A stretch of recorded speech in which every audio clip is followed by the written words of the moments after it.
بسم اللہ الرحمن الرحیم۔ سوال، شفاعت سے کیا مراد ہے؟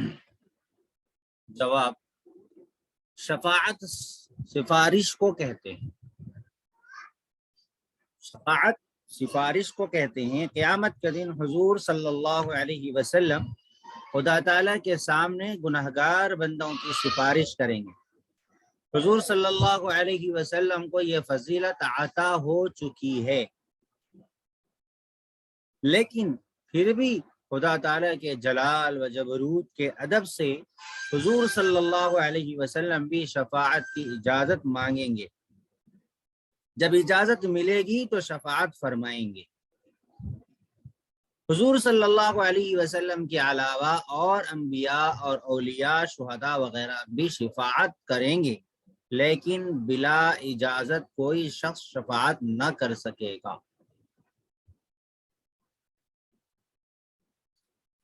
تو شفاعت کا حق حضور کو مل گیا ہے۔ حضور صلی اللہ علیہ وسلم شافع ہے، آپ کے ناموں میں ایک نام شافع ہے۔ حضور صلی اللہ علیہ وسلم شفاعت کریں گے، لیکن یاد رکھیں، شاید میں نے آپ لوگوں کے سامنے بھی کہا ہے کہ شفاعت کا ویسا عقیدہ ہمارے پاس میں نہیں ہے جیسا کہ عیسائیوں کے پاس۔ یہ بات میں نے بتائی تھی آپ لوگوں کو یا نہیں بتائی تھی؟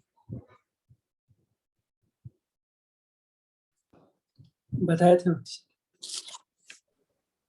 تو وہی شفاعت کا عقیدہ ویسا نہیں ہے جیسا عیسائیوں کا عقیدہ ہے کہ جو چاہے کرتے پھر وہ بعد میں ہمیں کفارہ ہو جائے گا۔ نبی شفاعت کر دیں گے، اللہ اوپر رحم کرنے والے ہیں، نیچے نبی رحم کرنے والے ہیں، ہم جو چاہے گناہ کرتے رہیں۔ ایسا نہیں ہے ہمارا عقیدہ۔ شفاعت اللہ کی اجازت سے ہی ہوگی۔ اللہ جس کے حق میں شفاعت کرنے کی اجازت دیں گے، اللہ تعالیٰ کے اجازت سے ہی نبی علیہ الصلوۃ والسلام شفاعت کریں گے۔ بعض لوگ نبی علیہ الصلوۃ والسلام کو مختار کل مانتے ہیں، تو نبی علیہ الصلوۃ والسلام کو مختار کل مان کر پھر یہ کہتے ہیں کہ نبی علیہ الصلوۃ والسلام اپنے اختیار سے امتیوں کو، گناہ گاروں کی معافی کر دیں گے اور اپنا اختیار استعمال کریں گے، اور آپ کو خود اختیار ہوگا کہ لوگوں کو جہنم سے بچا لیں۔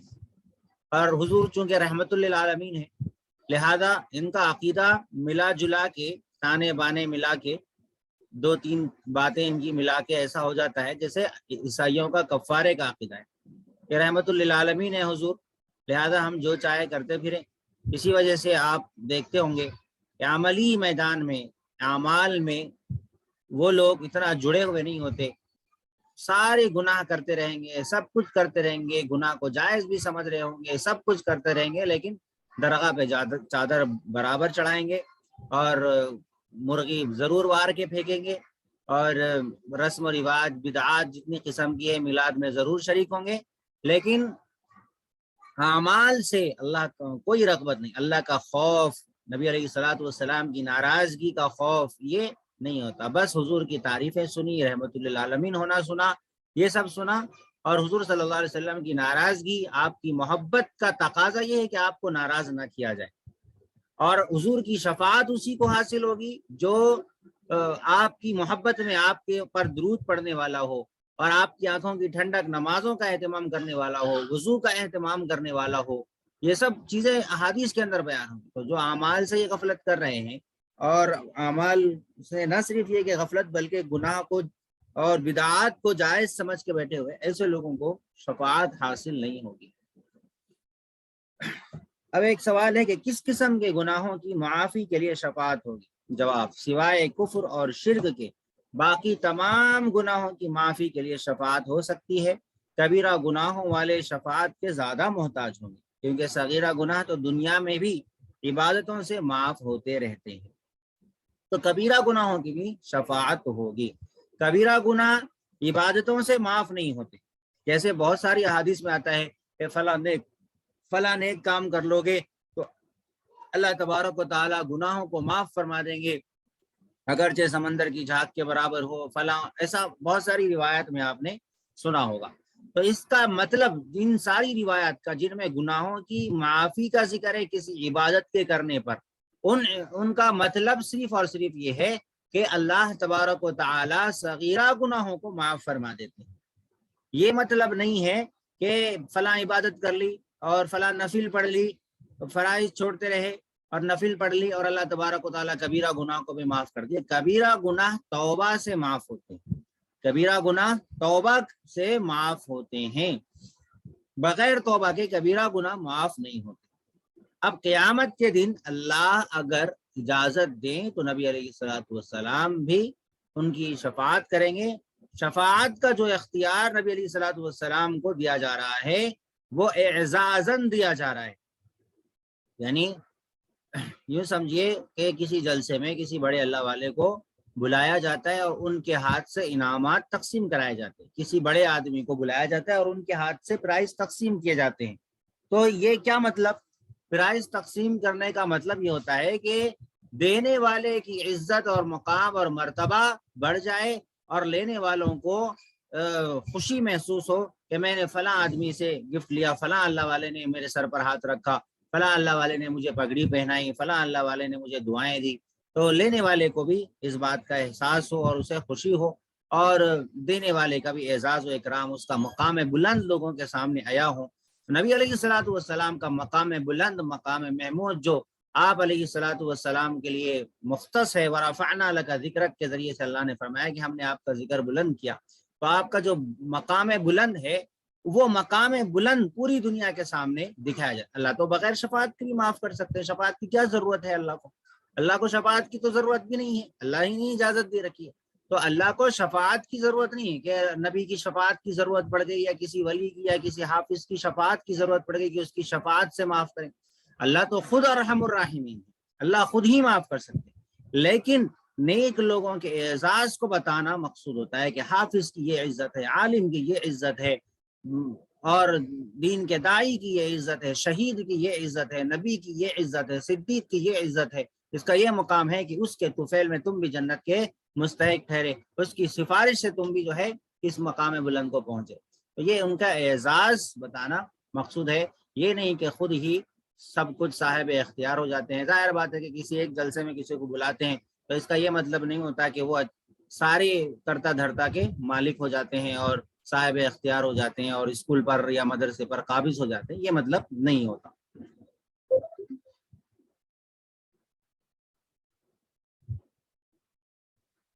سوال، ایمان کسے کہتے ہیں؟ جواب، ایمان اسے کہتے ہیں کہ خدا تعالیٰ اور اس کی تمام صفتوں اور فرشتوں اور آسمانی کتابوں اور پیغمبروں کی دل سے تصدیق کرے، اور جو باتیں کہ حضرت محمد صلی اللہ علیہ وسلم خدا کی طرف سے لائے ہیں ان سب کو سچا سمجھے اور زبان سے ان تمام باتوں کا اقرار کرے۔ یہی تصدیق اور اقرار ایمان کی حقیقت ہے، لیکن اقرار کسی ضرورت یا مجبوری کے وقت ساکت ہو جاتا ہے، جیسے گونگے آدمی کا ایمان بغیر اقرار زبانی کے بھی معتبر ہے۔ ایمان کے بارے میں آپ لوگوں کو بتایا یا نہیں بتایا تھا، یاد نہیں ہے، بتائیے آپ لوگ کے تصدیق بالقلب، اقرار باللسان، عمل بالارکان، یہ تھوڑی تفصیل میں بتایا تھا آپ لوگوں کو؟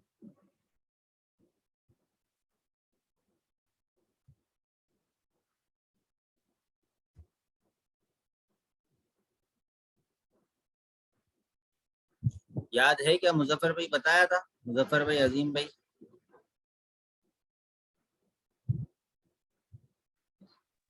یاد نہیں آ رہا مجھے سر۔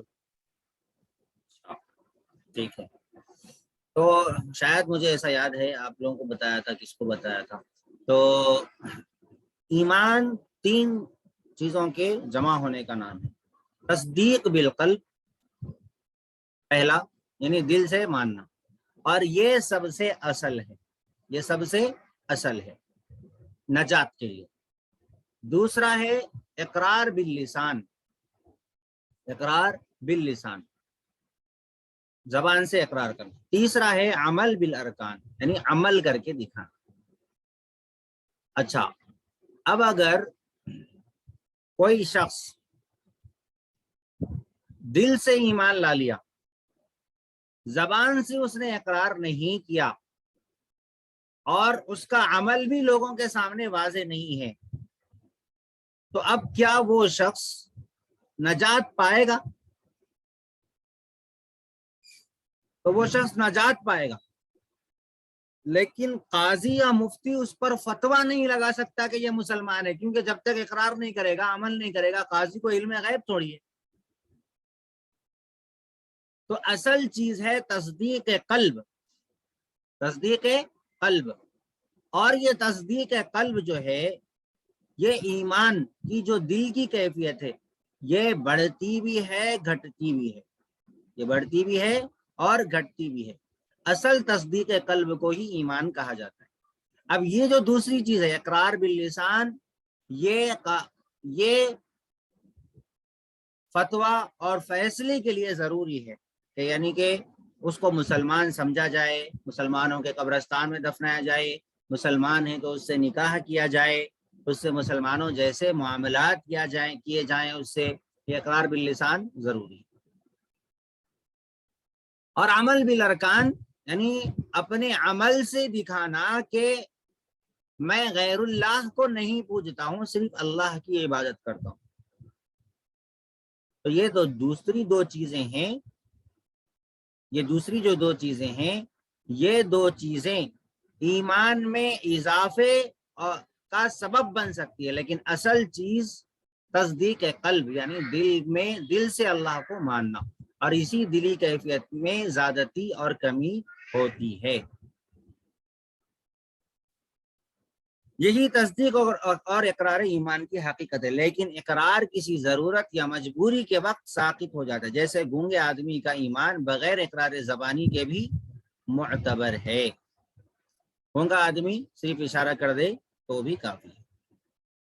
یہ جو تصدیق قلب، اقرار باللسان، اعمال بالارکان کی جو میں نے تفصیل بتائی، اس کو اچھی طریقے سے ذہن میں رکھیے۔ ایک بحث آتی ہے کتابوں میں، جو مرجیہ نام کا ایک فرقہ تھا، اور امام ابو حنیفہ رحمۃ اللہ علیہ کی طرف بھی بہت ساری کتابوں میں، بعض کتابوں میں، بہت ساری نہیں، بعض کتابوں کے اندر، جیسے خطیب بغدادی وغیرہ کی بعض کتابوں کے اندر امام ابو حنیفہ رحمۃ اللہ علیہ کے طرف بھی اس گمراہ فرقے کی نسبت کر دی گئی کہ امام ابو حنیفہ بھی مرجی تھے، مرجی یعنی گمراہ فرقے کے تھے، بلکہ بعض لوگوں نے غلط فہمی کی بنیاد پر کہہ دیا ہے، اور اس کی وضاحت کیا ہے میں انشاءاللہ پھر کبھی آپ لوگوں کے سامنے بتاؤں گا۔ وہ غلط فہمی تھی، ظاہر بات ہے کہ انسان ہے، کوئی معصوم تو نہیں ہے، اس زمانے کے انسان ہو یا اس زمانے کے انسان ہو، معصوم تو ہم کسی کو نہیں مانتے، انبیاء کے علاوہ، فرشتوں کے علاوہ کسی کو معصوم نہیں سمجھتے، ہمارے اماموں کو بھی ہم معصوم نہیں سمجھتے۔ تو غلطیاں ہوئی ہے، غلط فہمیاں اس دور میں بھی ہوئی ہیں، تو اسی غلط فہمی کی بنیاد پر یہ سب باتیں ہوئی ہے۔ بہرحال ایک طویل بحث ہے، اس بحث کو تھوڑا سا مجھے پھر سے مطالعہ تھوڑا سا تازہ کر کے بیان کرنا پڑے گا، بغیر مطالعے کے کہنا ابھی اس بحث میں مناسب نہیں ہے، پھر کبھی انشاءاللہ اس پہ بات کریں گے، بعد میں یاد دلائیے۔ اعمال صالحہ کسے کہتے ہیں؟ جواب، اعمال صالحہ کے معنی ہیں نیک کام، نیک کام یعنی جو عبادتیں اور نیک کام خدا تعالیٰ اور اس کے پیغمبروں نے مخلوق کو سکھائے اور بتائے ہیں، وہ سب اعمال صالحہ کہلاتے ہیں۔ جو کام، نیک کام کسے کہتے ہیں؟ جو عبادتیں اور نیک کام اللہ تعالیٰ اور اس کے پیغمبروں نے مخلوق کو سکھائے اور بتائے ہیں، وہ اعمال صالحہ ہے۔ ہر اچھا کام نیک کام ہونا ضروری نہیں، ہر اچھا کام عمل صالح ہونا ضروری نہیں ہے۔ بہت سارے لوگ نامحرم کو مسکرا کر ملنے اور اس سے بھی ہیلو ہائے کر کے اور اس سے بھی پوری اخلاق اور گرم جوشی کے ساتھ میں ہاتھ ملانے کو بھی نیک کام، اچھا کام سمجھتے ہیں۔ یہ نیک کام نہیں ہے، یہ اچھے اخلاق نہیں ہے۔ تو معاشرہ، بہت ساری چیز ہمارے معاشرے میں جب سے یہ ہیومنزم اور انسانیت کے نام پر بہت ساری چیزیں خود ساختہ طور پر، یعنی اپنے طور پر انہوں نے کچھ اصول بنا لیے کہ یہ کام اچھا ہے، یہ کام اچھا ہے۔ مثال کے طور پہ چور کا ہاتھ نہیں کاٹنا، چور کا ہاتھ نہیں کاٹنا، یہ اچھا ہے کام، ان کے نزدیک اچھا ہے۔ چوری کرنا برا ہے سب کے نزدیک، لیکن چور کا ہاتھ نہیں کاٹنا یہ ان کے نزدیک اچھا ہے۔ ہم کہیں گے کہ بھئی یہ اچھا نہیں ہے، یہ غلط ہے، یہ برا ہے۔ تو ہر اچھا کام کا عمل صالح ہونا ضروری نہیں ہے. عمل صالح وہ ہے جو اللہ اور اس کے رسول کے بتائے ہوئے طریقے کے مطابق ہو. اللہ اور اس کے رسول کے طریقے کے مطابق اگر کوئی کام نہ ہو تو وہ عمل صالح نہیں ہے. کوئی آدمی بے حیائی پھیلا رہا ہے، فلمیں بنا رہا ہے، اور ساتھ میں اس نے اسی فلموں سے کمائے ہوئے پیسوں سے غریبوں کی مدد بھی کر رہا ہے، تو ہم اس کو کہیں گے اچھا کام تو کر رہا ہے لیکن عمل صالح نہیں بولیں گے اس کو. کیونکہ حدیث میں آتا ہے لا صدقۃ من غلول، یعنی حرام مال سے صدقہ قبول نہیں. حرام مال کر رہے ہیں آپ اور صدقہ کر رہے، تو ہم یہ تو کہیں گے کہ بھائی بہت اچھا کام کر رہے ہیں، لیکن یہ اچھا کام آپ لاکھوں لوگوں کو فلمیں دکھا کے بے حیا بنا کے بیماریوں میں مبتلا کر کے، روحانی اور جسمانی ساری بیماریوں میں مبتلا کر کے، پورے معاشرے کو تباہ و برباد کر کے، ان کو آوارہ گردی میں مبتلا کر کے آپ چند لوگوں کے لیے کینسر کے ہیلپ کر رہے ہیں، کسی کو وہ کر رہے ہیں اور بہت اچھا کر رہے ہیں، تو یہ اچھا کام ہے، ہوگا آپ کے نزدیک اچھا کام ہوگا، آپ کے نزدیک اچھا کام ہوگا، لیکن اصل عمل صالح یہ ہے کہ آپ ان برائی کو چھوڑو اور آپ کی جو چھوٹی موٹی آمدنی اس میں سے 1 روپیہ صدقہ کرو اللہ کی رضا کے خاطر. تو جو کام اللہ اور اس کے رسول کے بتائے ہوئے طریقے پر کیا جائے اور اللہ کی رضا کی خاطر کیا جائے وہ عمل صالح ہوتا ہے. ہر اچھا کام عمل صالح نہیں ہوتا. اس کی مثالیں بہت ساری، آپ لوگ بھی اب اسی معاشرے میں رہ رہے ہیں، سمجھ سکتے ہیں. اصول سمجھ لیے، باقی مثالیں آپ لوگ خود ہی سمجھ سکتے ہیں. سوال: کیا عبادتیں اور نیک کام بھی ایمان کی حقیقت میں داخل ہیں؟ جواب: ہاں، ایمان کامل میں اعمال صالحہ داخل ہیں. اعمال صالحہ سے ایمان میں روشنی اور کمال پیدا ہو جاتا ہے، اور اعمال صالحہ نہ ہو تو ایمان ناقص رہتا ہے. دیکھیے یہاں پر وہی تصدیق قلبی اصل ایمان ہے، ٹھیک ہے. اسی ایمان کی کیفیت میں اضافہ ہوتا رہتا ہے. ایمان کی کیفیت میں اضافہ کیسے ہوتا ہے؟ یہی اعمال صالحہ سے اضافہ ہوتا رہتا ہے. تو اصل ایمان تو تصدیق قلب ہے، اصل ایمان تو تصدیق قلب ہے. اصل ایمان من ہاں ہونا، دل میں ہوتا ہے اصل ایمان تو، لیکن اس کا اظہار اقرار کے ذریعے سے ہوتا ہے یا عمل کے ذریعے سے ہوتا ہے. اچھے اعمال کریں گے تو اس ایمان کی کیفیت میں بڑھوتری ہوتی ہے. تو اعمال صالحہ سے ایمان میں روشنی اور کمال پیدا. تو اقرار باللسان، عمل بالارکان، کامل ایمان ہونے، کمال ایمان کے لیے تو ضروری ہے، لیکن اصل ایمان کے لیے صرف صدقے دل کافی ہے، دل کی تصدیق کافی ہے. نجات کے لیے دل سے ایمان لانا، دل سے اللہ کو ماننا، یہ کافی ہے. کوئی آدمی کافر ہے، دنیا کی نظر میں کافر ہے، لیکن چھپ چھپ کے وہ مسلمان ہے.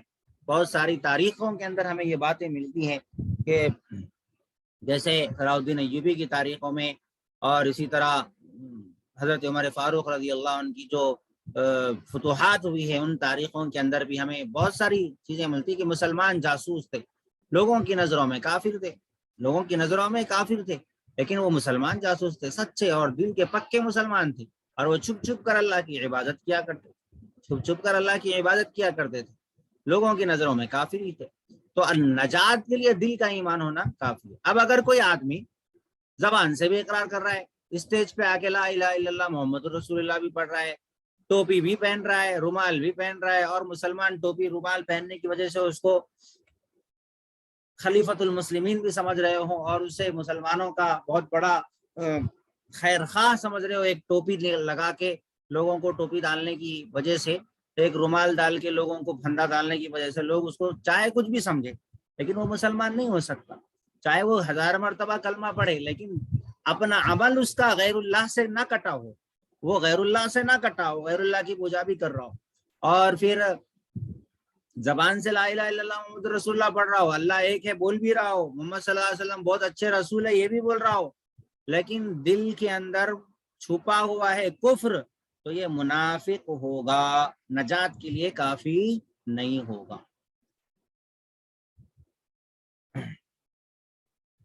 سوال: عبادت کے کیا معنی ہیں؟ جواب: عبادت بندگی کرنے کو کہتے ہیں، جو بندگی کرے اسے عابد، اور جس کی بندگی کی جائے اسے معبود کہتے ہیں.